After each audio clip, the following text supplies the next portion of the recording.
अस्सलामुअलैकुम क्लास। आज का हमारा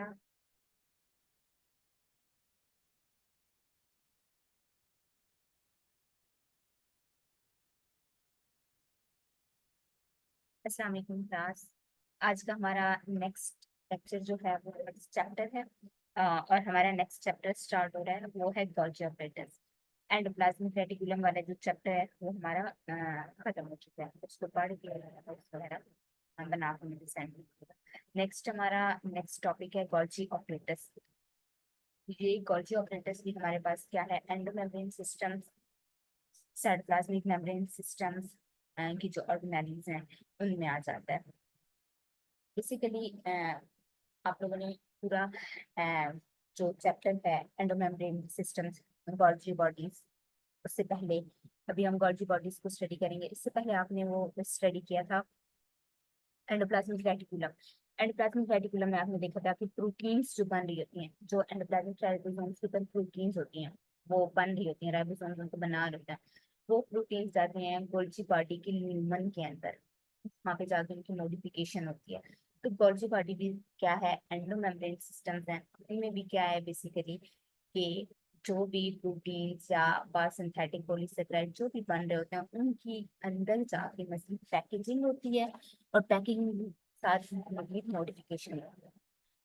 So, let's start the topic.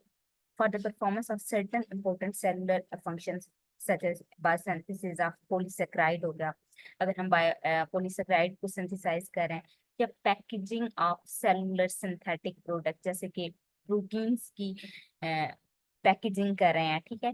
इसके बाद production of exocytosis vesicle and differentiation of cellular membrane, ठीक है, इनकी जो भी काम हो रहा है, there occur a complex organelle Golgi complex, या हम इसको क्या बोलते होते हैं, Golgi operators in the cytoplasm of animal and plant cell.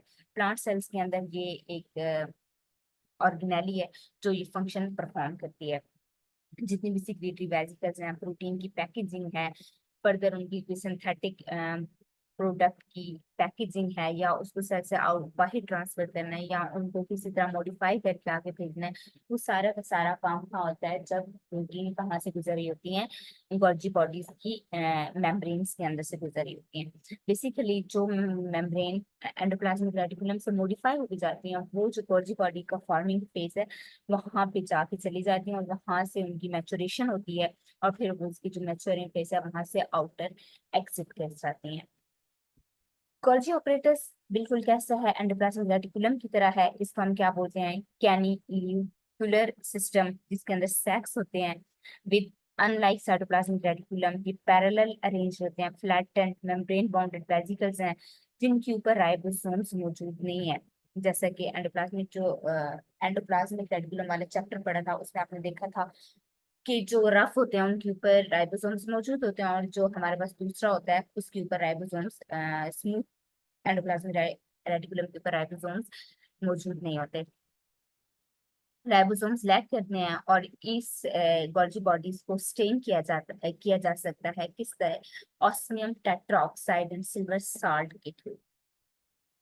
ये डिस्कवर कैसे हुए थे, इनकी हिस्ट्री क्या है कि एन इटालियन न्यूरोलॉजिस्ट था, फिजिशियन बेसिकली, कैमिलियो गोल्जी, उसने 1873 में डेवलप किया था और डिस्कवर किया था और डेवलप किया था बेसिकली सिल्वर क्रोमेट मेथड। उसमें जब वो सिल्वर क्रोमेट मेथड के जरिए बेसिकली उसको स्टेन किया था, उसने क्या किया था कि जो हिस्टोलॉजिकल डिटेल्स हैं नर्व सेल्स की वो उन पे काम कर रहा था, न्यूरोलॉजिस्ट था, तो जो नर्व सेल्स होते हैं उनको स्टेन कर करके उनके ऊपर काम कर रहा था। उसने basically open new field of scientific inquiry, इसको हम क्या बोलते हैं, न्यूरोमॉर्फोलॉजी। बेसिकली ये नर्व सेल्स पे काम कर रहा था, तो इसने नर्व सेल्स के ऊपर जो नर्व मॉर्फोलॉजी का क्या मतलब होता है, वो जो न्यूरॉन की मॉर्फोलॉजी होती है, नर्व सेल्स कैसे कैसे काम कर रहे होते हैं, उनका क्या स्ट्रक्चर है, कंपोजिशन है, वो सारा इसने स्टडी किया। न्यूरोमॉर्फोलॉजी के ऊपर उसने स्टडी की। इन 18 जब 73 में ये काम करने से स्टार्ट किया, 1898 में गोल्जी फाउंड, उसने ये देखा कि जो पर्किंजी सेल्स हैं, nerve cells of cerebral cortex of burn out एक हमारे पास क्या है,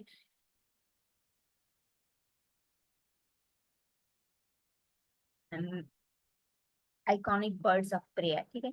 इसको बेसिकली हार्ट शेप इसका फेस होता है, वाइट बैली होती है, इसका बूस्टी टाइप के विंग्स होते हैं, उसके जो नर्व सेल्स होते हैं उनके परकिंजी सेल्स होते हैं, टाइप ऑफ न्यूरॉन सेल्स होते हैं जो सेरिबेलम, जो ब्रेन का सेरिबेलम है उसके अंदर पाए जाते हैं। दे आर नेम, इनको परकिंजी क्यों नेम दिया गया, इनको इन साइंटिफिक था परकिंजी, उसकी नेम पे जो है ना उसको नेम दिया था, जो जिसने इसको फर्स्ट टाइम 1873 में डिस्कवर किया था।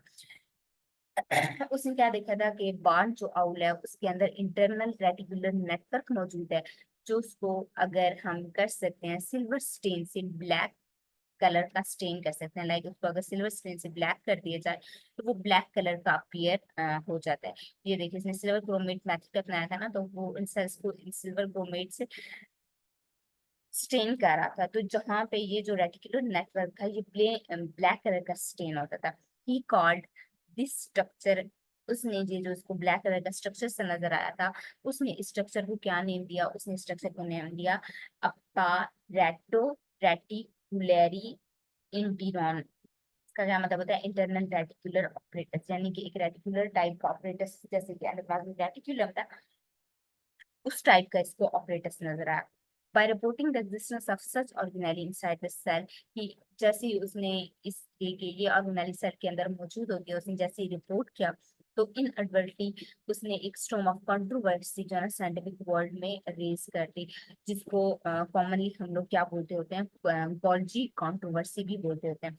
अब गॉल्जी कंट्रोवर्सी क्या है, गॉल्जी कंट्रोवर्सी क्या है, सिंस द रिफ्रैक्टिव इंडेक्स जो गॉल्जी ऑपरेटर्स के हैं ये बिल्कुल सिमिलर हैं साइटोसोल्स के, यानी कि जो साइटोप्लाज्मिक मैट्रिक्स है ना उसका गॉल्जी बॉडी का फॉर्मिंग फेस है वो बिल्कुल सिमिलर अपीयरेंस देता है। द गॉल्जी ऑपरेटर्स जो लिविंग सेल्स के अंदर हैं उनको डिफिकल्ट है ऑब्जर्व करना लाइट माइक्रोस्कोप के जरिए, और फिर इस वजह से काफी कंट्रोवर्सीज आ गई थी कि साइंटिस्ट बोलते थे कि गॉल्जी बॉडीज या गॉल्जी ऑपरेटर्स टाइप की कोई चीज सेल में एग्जिस्ट ही नहीं करती, ये जस्ट जो है ना वो एक आर्टिफैक्ट, यानी कि साइंटिस्ट को एक धोखा सा मिला है कि ये कुछ ऐसे ऑर्गेनेली कोई सेल के अंदर मौजूद ही नहीं है।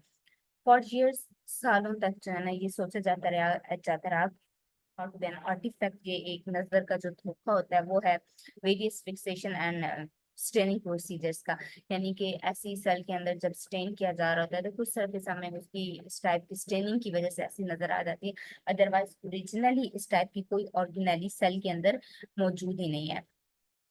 In other word many scientist ये बिलीव करते थे कि जो स्ट्रक्चर ऑब्जर्व हुआ है न्यूमरस माइक्रोस्कोपी प्रोसीजर के जरिए, इसको उन्होंने टर्म दिया, गॉल्जी का नेम दिया, and did not actually exist in the living cell. ये एक्चुअली जिसको गॉल्जी ने गॉल्जी बॉडीज का नेम दिया ये एक्चुअली एग्जिस्ट ही नहीं करती इन लिविंग सेल्स के अंदर।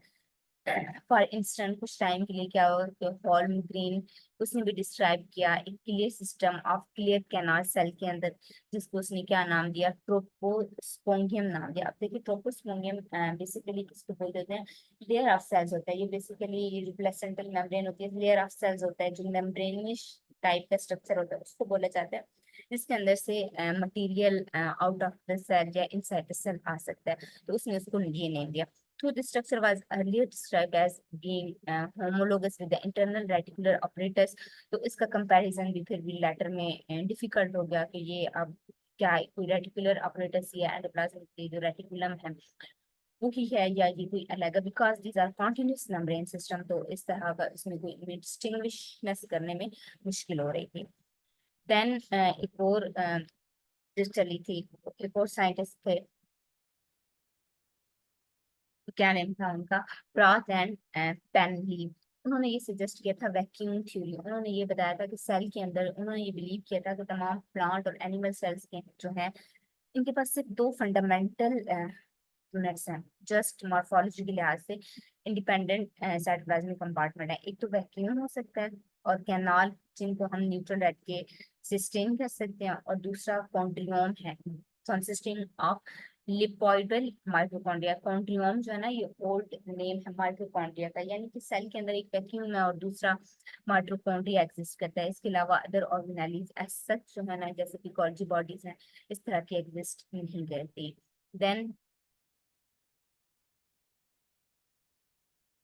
they mixed up with Golgi operators and homologous canicular system, और उन्होंने ये बताया कि they were form by the deposition of metallic silver और ऑस्मियम ऑन द वैक्यूल्स, यानी कि वैक्यूल जो सेल के अंदर वैक्यूल्स है उसके ऊपर ये जो मेटालिक वो गॉल्जी जो काम कर रहा था silver metallic silver silver chromate से, तो उसके ऊपर क्या होता है कि मेटालिक सिल्वर या जो ऑस्मियम जिसे वो स्टेन कर रहे थे वो उनके ऊपर क्या हो जाता है, डिपॉजिट हो जाता है। उसके बाद क्या हुआ कि SR कजाल उसी टाइम गॉल्जी के टाइम पे and Spanish histologist was a solid supporter of Golgi. ये गॉल्जी जो साइंटिस्ट था उसका एक सपोर्टर था। जब जी ये years में कंट्रोवर्सी चलती रही कि सेल के अंदर आया गॉल्जी बॉडीज हैं या नहीं, अगर गॉल्जी बॉडीज हैं तो वो किस तरह की हैं या किस तरह मौजूद है। तो इस कंट्रोवर्सी में जो SR का जाल था, स्पेनिश हिस्टोलॉजिस्ट था, हिस्टोलॉजिस्ट क्या करते हैं सेल को स्टेन करके उसके अंदर जितनी भी कैरेक्टरिस्टिक्स है ना उनको स्टडी करते हैं। जैसे आप लोग स्लाइड्स वगैरह पढ़ते हैं ना, तो ये हिस्टोलॉजिस्ट ने स्लाइड्स बनाई होती हैं। इनके अंदर जब हम किसी भी एक स्पेसिफिक स्टेन है जो एक स्पेसिफिक ऑर्गेनेली को भी स्टेन कर सकता है, और जब वो स्टेनिंग बेसिकली क्यों करते हैं कि जब हम स्टेन करते हैं किसी भी कलर से तो वो एक तो दूसरे सेल कंपार्टमेंट से डिफरेंट हो जाता है, दूसरा उसको स्टडी करना इजी हो जाता है, दूसरा उसका जो इंटरनल स्ट्रक्चर है उनको स्टडी करना भी इजी हो जाता है। तो इस टाइम पे गॉल्जी का एक एक्सपोर्टर था ये, फेजल ने रेफर किया था Golgi nets as the Golgi Holmgren canals. जैसे मलग्रेन ने कैनाल्स का बताया था तो उसने इन दोनों को मिला के एक नेम दिया था कि गॉल्जी Holmgren कैनाल्स है। He refined the Golgi's method of staining. उसने फिर जो गॉल्जी जिस मेथड से सेल को स्टेन करा था उसको भी थोड़ा बहुत रिफाइन किया and become a pioneer student of nervous system.